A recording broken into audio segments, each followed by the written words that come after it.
मैं तो कहूंगा कि हमारी विधायक कहाँ है। देखिए, अब बड़ा इंटरेस्टिंग सवाल पूछा। हालांकि मैं बोलना नहीं चाहता था, लेकिन अब मजबूरी है क्योंकि आपने सवाल पूछा, इसलिए बोल रहा हूं मैं। कोई हमारी इनकी सेटिंग नहीं है। मैं जब कन्नौज में एक मंदिर में गया था, कन्नौज में एक मंदिर में गया था मैं। उस मंदिर को गंगा जल से धोया गया था। जिस मुख्यमंत्री आवास में पूर्व में बहुत सारे मुख्यमंत्री रहे, हटे, किसी ने भी मुख्यमंत्री आवास को गंगा जल से नहीं धुलाया होगा। इस बीजेपी के लोगों ने मेरे जाने के बाद उस मंदिर को धुलवाया था गंगा जल से, मुख्यमंत्री आवास को गंगा जल से धुलवाया था। एक बार मैनपुरी में भी इसी तरीके से धुलवाने का काम किया था। बीजेपी वाले बताएं कि मैं तो गंगा में नहा लिया और गंगा किससे धोगे तुम? हमने तो गंगा पानी में स्नान ले लिया, अब बताओ गंगा को कहां से धोगे आप? तो इसलिए लड़ाई बड़ी है। ये जो फुलझड़ियां छोड़ दी जाती हैं छोटी मोटी, इनसे फर्क नहीं पड़ता है कौन क्या कह रहा है। उन्होंने तो एक श्लोक पढ़ा था, याद होगा, भजन भी गाया था, वो तो मैं बोल भी नहीं सकता। उनके विभाग में भ्रष्टाचार पूछ लिया किसी ने कि आपके विभाग में ये कमीशन है, तो उसने एक श्लोक सुना दिया था, भजन गा दिया था उन्होंने। आपको पता होगा क्या भजन गाया था उन्होंने। इसलिए ये सब इनकी बात नहीं है।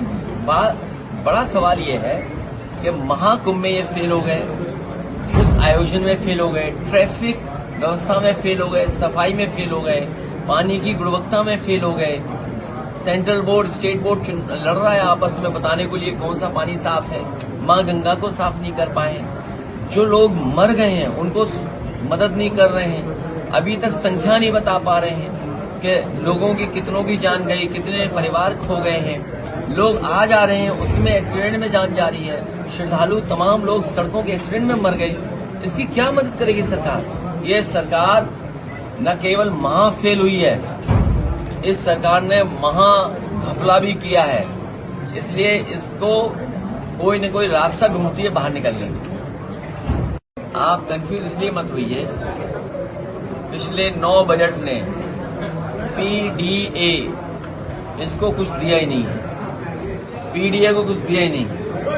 और अगर कुछ मिल भी रहा था तो उनके साथ भेदभाव हो रहा है। बाबा साहब भीमराव अम्बेडकर जी ने ये जो आरक्षण दिया था वो पीडीए के लोगों का सम्मान था, उनका हक था, उसको छीन रही है सरकार लगातार। आप कहीं और मत जाइए। आपने जो सवाल उठाया वो बहुत महत्वपूर्ण सवाल है, रुपए को लेकर के, बजट को लेकर के है। लेकिन उससे बड़ा सवाल ये है, यहाँ की जितनी भी यूनिवर्सिटी हैं, आप बताओ पीडीए कहीं दिखाई दे रहा हो तो बता दो। यहाँ की जितनी भी प्रतिष्ठित संस्थाएं हैं, 9 साल यूपी के और दिल्ली की सरकार का, अगर एक भी प्रतिष्ठित पीडीए का परिवार बैठा हो तो बता दो हमें। पीडीए के साथ ये भेदभाव इन्होंने किया है। कानपुर में जो संस्थाएं हैं, आप संस्थाएं गिनिए, IIIT संस्थाएं गिनिए, आप कृषि यूनिवर्सिटी संस्थाएं गिनिए, वो Baba Saheb technical university, HBTI, Homi Jehangir Bhabha institute. आप कोई इंस्टीट्यूट निकाल लीजिए, कोई रिसर्च सेंटर निकाल लीजिए, क्या पीडीए का एक भी व्यक्ति वहां पोस्टेड है या 9 साल में मिला है? अगर वहां पोस्ट नहीं मिली है तो उनसे नीचे मिलने वाली भी जो है, चाहे वो नौकरी हो, चाहे वो सुविधा हो, किसी पीडीए परिवार को नहीं मिला है।